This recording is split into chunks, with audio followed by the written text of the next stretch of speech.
As a teenager and a new Christian, Ann Barron realized her relationship with her boyfriend, there was something that was off there. I'm always pushing him like, oh, you should read this, or, oh, we should pray about this. But I always felt like I'm pulling him along. And we, over the years, have seen so many couples do that, so many dating couples.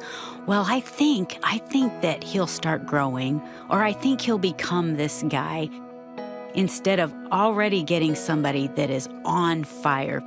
This is Family Life Today. Our hosts are Dave and Ann Wilson. I'm Bob Lepine. You can find us online at FamilyLifeToday.com. We'll hear today about how God was guiding and directing Ann Barron and Dave Wilson's lives while they were still teenagers, how he brought them together. Stay with us.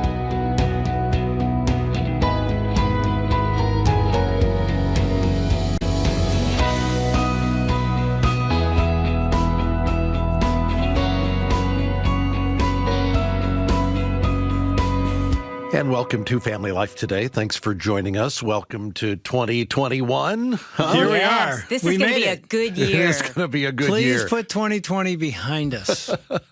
And we've had people who have been regularly coming up to me, coming up to you guys and saying, so the weekend to remember. Yeah. Are we doing those again? The answer is we are. Yes. The answer is, does anybody really know what anybody's doing this year? But yeah, we have plans this spring for about a dozen Weekend to Remember getaways, and they're going to be in cities across the country in socially distanced settings in ballrooms, which means that you may be in a ballroom that can hold 1,000 people, and there may be a couple hundred of you in the ballroom. Right. Which also means these dozen events are probably going to sell out quickly. Yeah. Like right away. So if this is something that you go, this is a priority for us in the spring of 2021. Don't wait till tonight or tomorrow. Do it right now. And I would say, too, like we've been locked down, and I think some of us are itching to get out, and our marriages need this help. Oh, yeah. And we're going to talk more this spring about marriage maintenance, but the Weekend to Remember, you've shared with us before, part of your story from before you were married, 3 weeks before you were married, you wound up at a Weekend to Remember. Yep, 2 weeks to the day. This was something that somebody who was discipling you had said you should do this? Yeah, I was a senior in college. Ann was a freshman, and I'm not recommending, by the way, that seniors marry freshmen, but that's where we were. And, I was involved in crew ministry on our campus. We both were. Athletes in Action. She at Kentucky, me at the illustrious Harvard of the Midwest, Ball State University. We didn't even know what we were going to. They just said, if you're going to get married, it was like mandatory. You have to go to the Weekend to Remember. And Which I remember was great them saying, advice. Yeah, it was great advice. They said they teach God's game plan for marriage. And we had no idea. We're like, what is it? If someone would have asked us, hey, why do you think God created marriage? We would have looked at each other dumbfounded and thought, to make us happy? Have no idea. So we can have legitimate sex. Yeah. Exactly. Right? And I think a lot of us have this shallow, superficial understanding of marriage. So you get in the car, you drive to Chicago for the Weekend to Remember? Yes. Boy, you know a lot about us, Bob. He's heard it all. I've heard the story. Yeah, it was 41 years ago. We didn't even stay in a hotel. We just stayed at my sister's house. And she even looked at us like, what are you guys doing up here? You're going to a pre-married thing? And it's like, well, no, there's married couples there. I mean, there were 1,000 people in that ballroom. It was a big one, and probably 30, 40, or 50 of us were engaged or pre-married. But here's what we thought, Bob. We don't really need this. You know, this is nice to hear, but we're going to be amazing. We're going to have a great marriage. Yeah, we thought we love each other. We love Jesus. We're going into ministry. Marriage really for us won't be very hard. And I think part of that was because of the way we started dating and the way we met. We just thought this will be a supernatural marriage, and no one else will have as good of a marriage as we will. When Mary Ann and I got engaged, I think we had the thought that we are two people who love Jesus, therefore marriage is going to work. Yes. Marriage is hard for people who don't love Jesus. Marriage is easy for people who do love Jesus. Well, it takes about 5 minutes of marriage before you go, okay, that wasn't exactly right. And yet we do have that kind of naivete. And then we get the wake-up call of, oh, this is harder than we realized. Exactly. Yeah. I never saw a single blemish in the long dating relationship we had, 6 months. Yeah, right. And- Really 9 months total. We had never spent more than 5 days together total. In the same town. Yes, because we were in different colleges. We started dating in the summer. Dave went off to college pretty early because of football, so we didn't know each other very well. And we both were coming from this point of being fairly new in our walks with God. And I can remember when I first saw Dave and someone told me he became a Christian.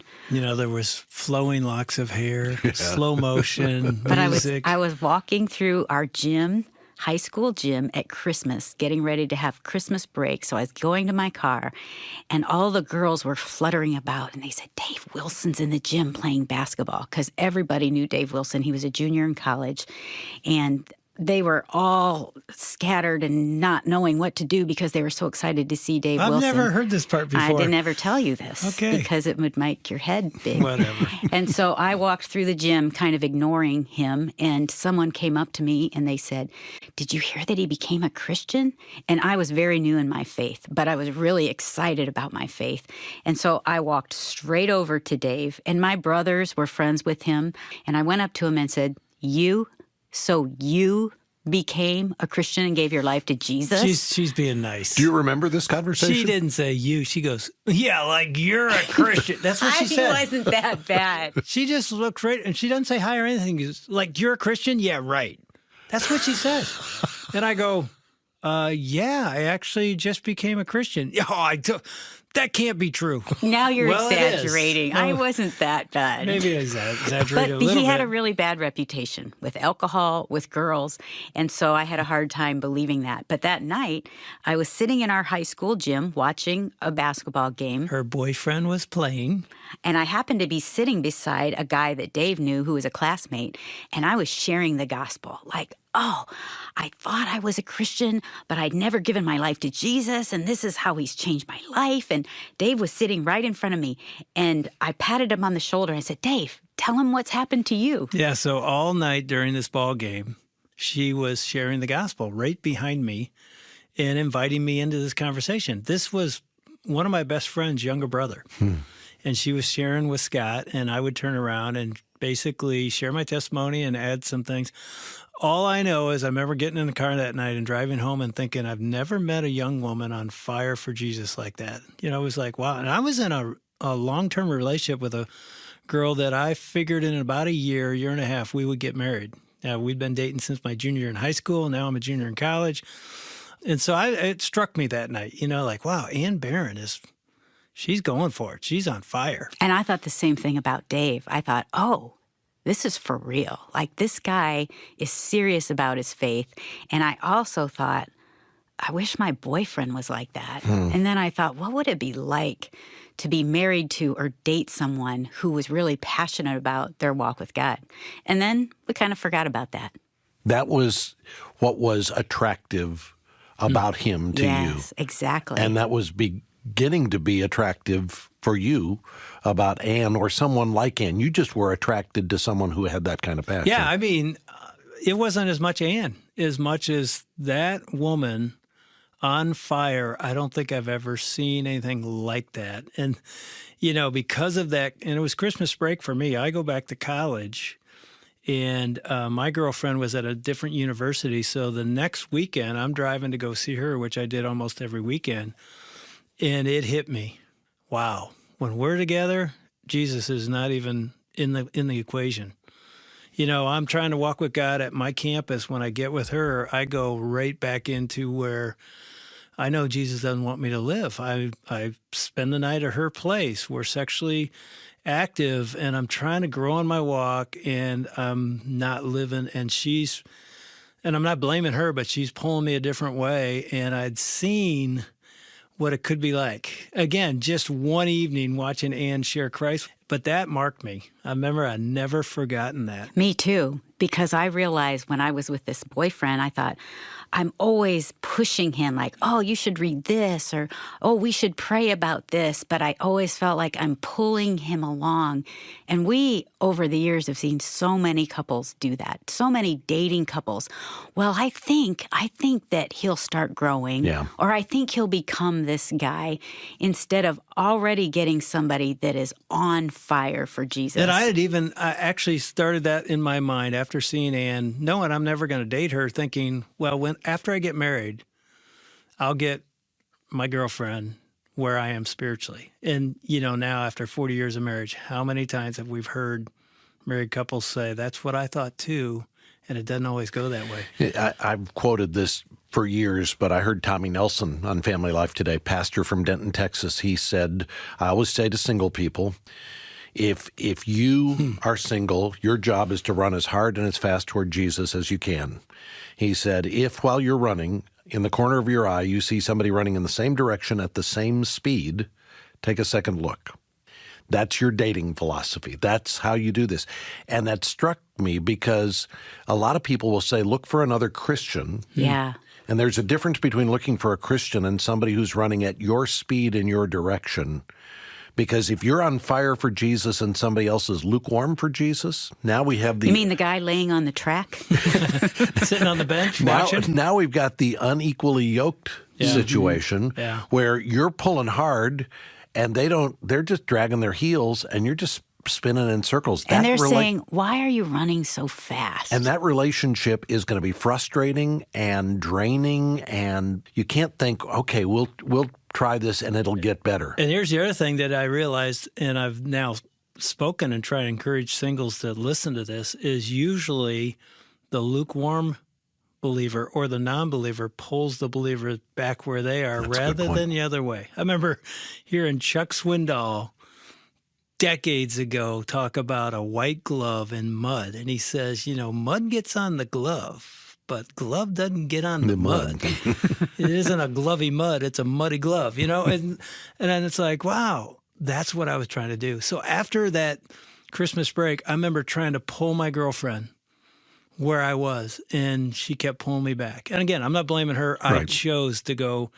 lukewarm, and I'll never forget going to see her just 3 or 4 months later, sort of surprising her at her university. She knew I was coming, but I was supposed to come a couple hours later, and I had her key to her room, and I just step in, and she's with another guy. And it broke my heart. I remember looking at her, I'm going to marry this girl. Even though now I'm thinking I should have never even thinking I was going to marry her. And when I saw that, it was like all the things I thought I might have been seeing was, there it is. That's evidence. Who she is. People had even told me, you don't really know who she is.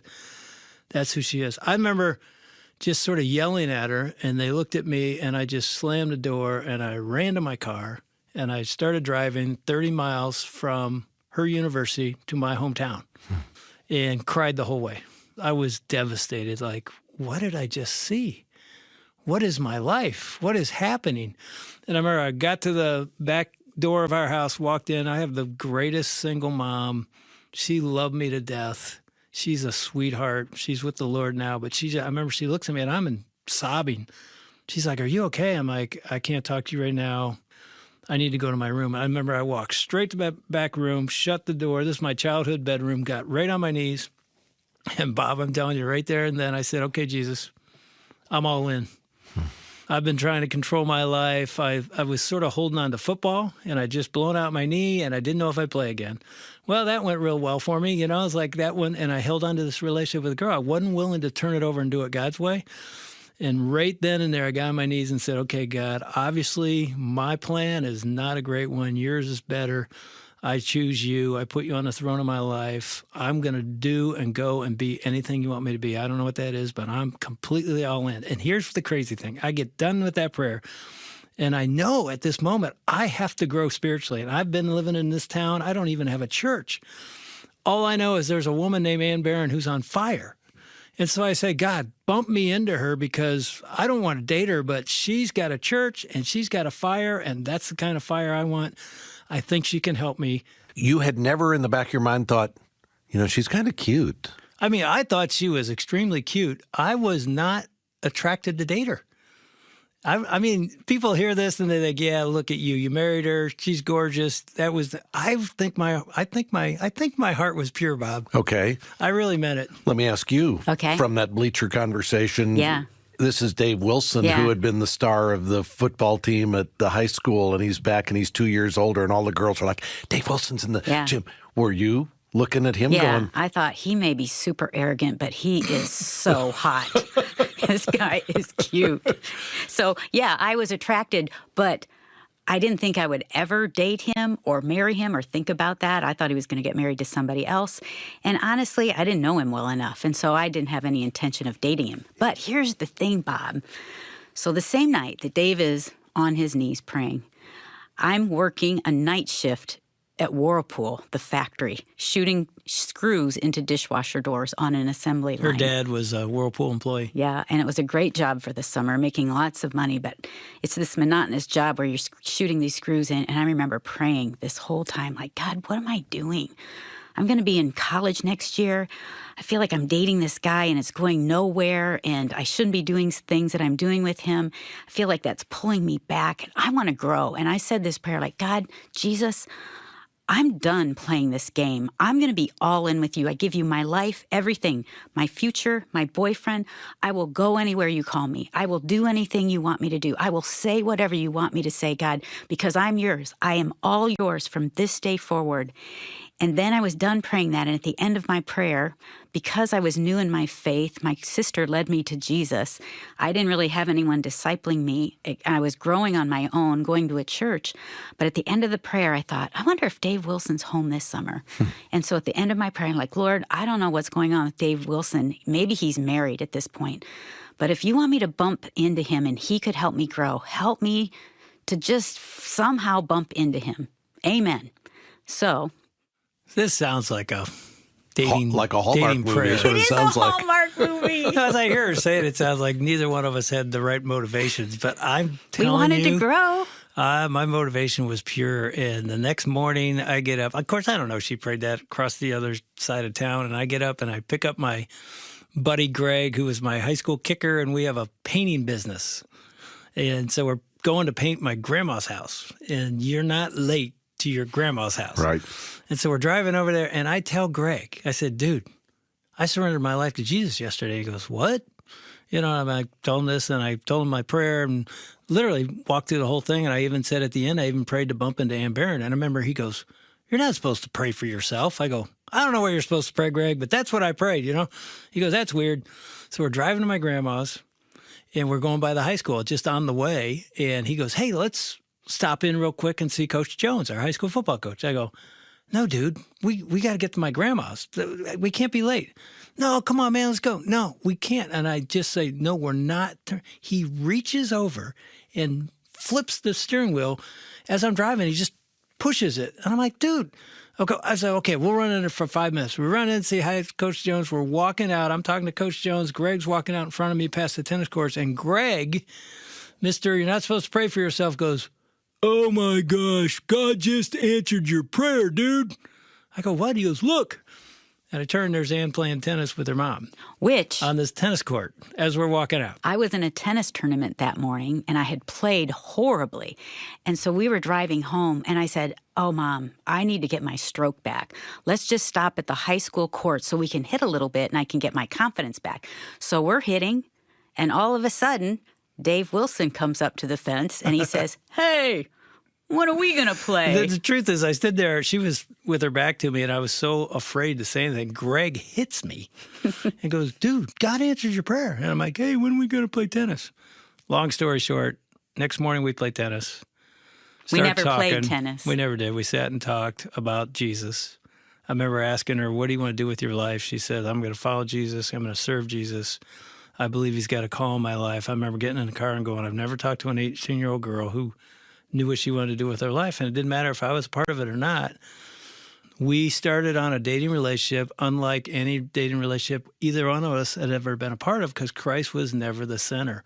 It was the first time, as you said earlier, Bob, she's sprinting on the track, I'm sprinting on the track, and Jesus was the center. And I'm not saying it was this perfect dating relationship, but it was the way God has designed dating and engagement to be. It's like he's the beginning. We prayed at the beginning. We prayed at the end. We kept ourselves sexually pure.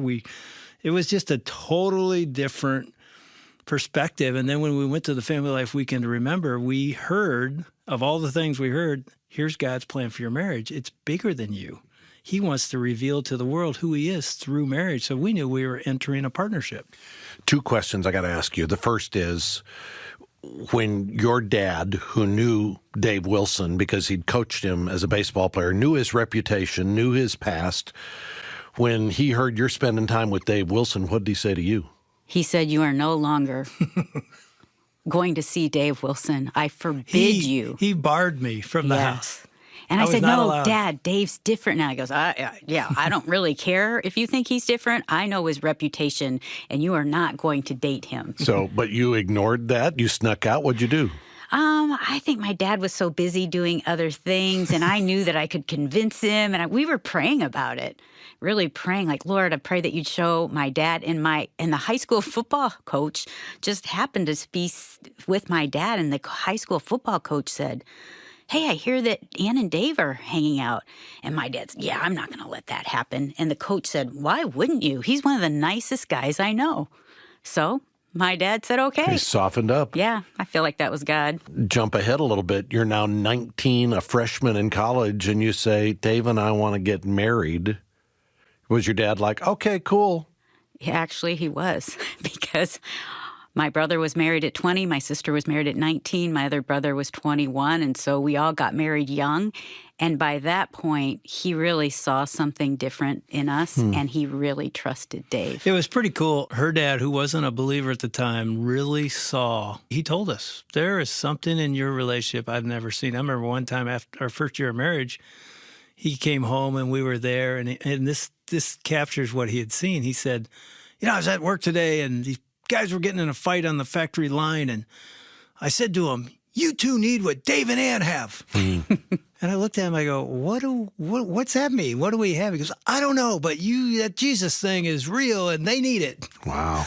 And I'm like, "What about you?" So it was, I mean, as we look back, it really was, Miraculous. obviously miraculous. But Bob, do you see why we thought we wouldn't struggle? Sure. Yeah. Yeah, it's this amazing story, and God's hand is all over it, and so therefore we won't have challenges in marriage. Right.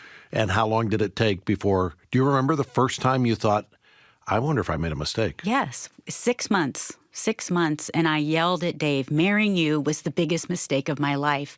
He's the wrong person. The right person is out there, and I should go find him." You shared that story in Vertical Marriage, Right. both the video series and the book, and that was the beginning of what I would call the second chapter of your journey, because from the miraculous beginning to the reality Yeah. of married life and the challenges and the adjustments and all of the baggage you'd brought in that needed to be dealt with, God took you through a refining process to get you ready for where he has you today, speaking to hundreds of thousands of people every day on radio, on this podcast, as you speak at events.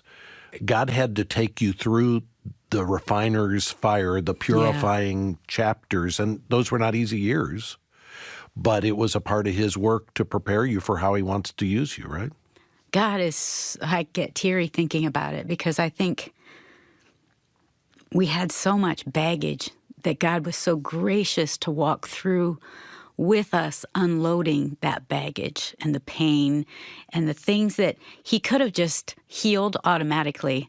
But there's a beauty in God walking with us through the refinement of the fire, that we held on tight to each other even though we were fighting along that way. But there is this amazing grace that in the midst of our pain and our struggle and our valley, God uses all those things to help other people. Yeah, and I think back, we started dating with the right perspective that Jesus is the answer. Jesus is our source of life, not the person I'm dating. And then you forget. Yeah. We started our marriage same way. And within months, we're like, "You need to do this and you need to be this so that I can be happy." And where are our eyes? Our eyes are on The other our person. spouse, rather than, no. It's back to Jesus is the source. And, last thing I'll say is, in the book of Revelation, he speaks a revelation to John, and he says, "You've lost your first love," to a church. And it's interesting what he says to do. Repent and do the things you did at first. And so when you think about that in our marriage or anyone's marriage, it's like, Repent means go back and put him back on the throne, or vertical is what we call it. And remember what you were doing when you're dating? When you really were passionate in love and you pursued with a reckless abandon? Do that again. We started out in prayer, ended in prayer. Yeah, you get lazy and you think, I can do it. And I hope if you're listening as a single person, you're like, I want to do dating and engagement God's way. And again, I'm not saying we did it perfectly, but there is a way that he says to do in his word, and it's the right way. And if you're married, go back. If you've lost those feelings, if you're in a rough place, go back and do the things you did at first. And if you need a refresher and you can get to one of the Weekend to Remember getaways this spring, do that. Like I said, we're going to have about a dozen of those this spring. You can find out more when you go to FamilyLifeToday.com. They're going to be socially distanced events, so we expect they will sell out. A ballroom that has 1,000 people capacity, we may have 200 people in that event. So, and it's life-changing. Yeah, it can be. Go find out more at FamilyLifeToday.com. And then find out more about Dave and Ann's story. Get a copy of their book, Vertical Marriage, or get the small group study and go through the messages from Vertical Marriage with other couples. Go online at FamilyLifeToday.com for more information about these resources, or call us at 1-800-FL-TODAY. And seriously, if you haven't read Vertical Marriage, get a copy and start the new year with a great book on marriage from Dave and Ann Wilson. Go to FamilyLifeToday.com for more information about the book, or call us at 1-800-358-6329. That's 1-800-F as in family, L as in life, and then the word today. Now, as we start the new year, we want to say a thank you to those of you who, during the month of December, responded to the matching gift challenge that had been laid out in front of us here at Family Life. We're still getting mail from some of you, and it'll be a few days before we know the final outcome, but we are so grateful for those of you who responded and who voted for us. Really, that's what you were doing. When you made a donation here at year end, you were saying, Family Life Today matters for me, for my community, for our country. This is a critical time in our nation for a biblical truth about marriage and family to be available to more and more people, and you're helping to make that happen through your donations to this ministry. So thank you to those of you who donated in December, and thanks to those of you who will continue to support us in 2021. We're going to need your help this year, and we just want to say thanks in advance for your financial support of this ministry. And we hope you can join us tomorrow when we're going to talk about the habits that help to create a joy-filled marriage. Marcus Warner and Chris Corsi join us, and we hope you can be back with us as well. I want to thank our engineer today, Keith Lynch, along with our entire broadcast production team. On behalf of our hosts, Dave and Ann Wilson, I'm Bob Lepine. We'll see you back next time for another edition of Family Life Today.